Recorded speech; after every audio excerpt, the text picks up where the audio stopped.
Hello everyone, welcome back to our channel. This is me Kate here and I'm back with another tutorial video, and in this video I'm going to show you how to restart your playlist on Spotify. So without further ado, let's start. First of all, you have to open Spotify app on your device. After that, you will be loaded to this interface, and now in order to restart your playlist, just go to your library from the icon that you will see at the bottom of your screen, just near that premium option. So tap on your library. Now you will see all your playlists on your Spotify, and go and choose any playlist that you want to repeat. Suppose I'm going with this playlist right here, and this is a playlist that I have created with all these songs here. Now if you are a premium Spotify user, it will be easier for you to restart your playlist. You can just simply shuffle your song by tapping on that shuffle option that you will see near the green play button. So you would have simply tap on there and you will have the features, but don't worry, if you are a non-premier user, you can also have that access.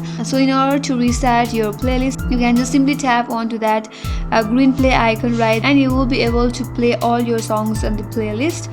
I hope this video helped you, and if you are new to our channel, please make sure to subscribe our channel, like our video, and if you have any questions or comments regarding our video, please drop them down. And this much for today, and thank you for watching till the end. I will see you on next video.